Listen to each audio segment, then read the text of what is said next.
अनेकदा आपण आरशात पाहतो आणि चेहऱ्यावर काळे तपकिरी डाग हे आपल्याला दिसू लागतात, ज्याला आपण वांग किंवा मेलॅस्मा असे म्हणतो।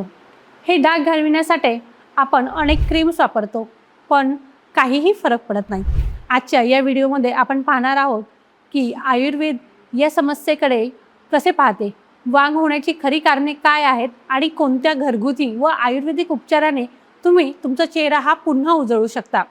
व्हिडिओ हा शेवटपर्यंत नक्की बघा। वांग म्हणजे काय आणि त्याची लक्षणे काय? नाकावर, गालावर किंवा कपाळावर पसरलेले गडद डाग म्हणजेच वांग होय। आयुर्वेदानुसार याला व्यंग असे म्हणतात। जेव्हा शरीरातील पित्तदोष बिघडतो आणि रक्तामध्ये उष्णता वाढते, तेव्हा त्याचे परिणाम हे त्वचेवर दिसू लागतात आणि आपली त्वचा ही काळी पडू लागते।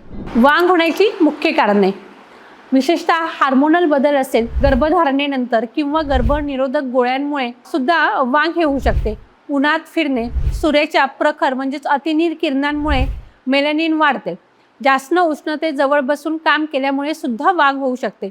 जास्त विचार किंवा ताणतणाव, मानसिक टेन्शन्स यामुळे पित्त वाढून वांग येतं।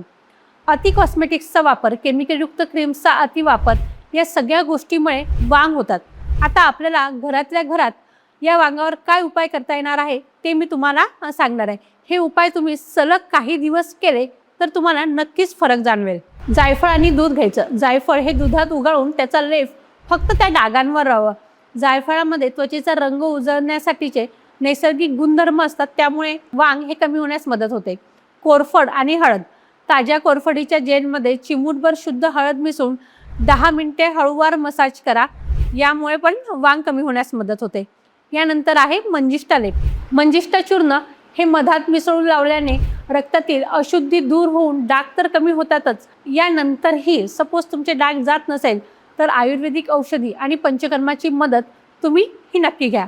यामध्ये आपल्याला पंचकर्मामध्ये विरेचन नावाचं जे पंचकर्म आहे ते करता येतं। तसेच रक्तमोक्षण, शरीरातील दूषित रक्त काढून टाकण्यासाठी तिथे जळू म्हणजेच लीच थेरपी हे वारंवार लावल्याने तिथे अत्यंत चांगला उपयोग तुम्हाला दिसून येतो।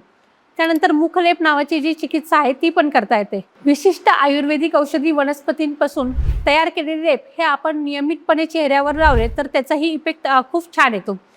यानंतर येतात ती म्हणजे पोटात घेण्याची औषधी। रक्ताचे शुद्धी करण्यासाठी महामंजिष्ठादी काढा किंवा सारीवाद्य असो यासारखी औषधी ही तज्ज्ञ डॉक्टरांच्या सल्ल्यानेच घ्यावी। आता वांगामध्ये काय काय टाळायला हवं तर वांगामध्ये अति तिखट, मसालेदार पदार्थ, आंबट आणि तळलेले पदार्थ, चहा कॉफीचे अति प्रमाणात सेवन करणे, तसेच विरुद्ध अन्न व आंबवलेले पदार्थ खाणे टाळणे। आहारामध्ये काय काय बदल करायला हवे? पालेभाज्या, ताजी फळे, भरपूर पाणी, आवळा ज्यूस, रात्री वेळेवर जेवणे आणि झोपणे हे खूप गरजेचे आहे। तर मैत्रिणींनो, वांग ही समस्या एका रात्रीत जाणारी नाही, यासाठी संयम आणि योग्य आयुर्वेदाची जोड ही हवी असते। जर तुम्हाला हा व्हिडिओ आवडला असेल तर लाईक करा आणि ज्यांना ही समस्या आहे त्यांच्याशी शेअर करा। तुम्हाला काहीही प्रश्न असतील तर कमेंट्समध्ये नक्की विचारा आणि हो, अशाच आरोग्यदायी माहितीसाठी आपल्या चॅनलला सबस्क्राईब करायला विसरू नका। धन्यवाद।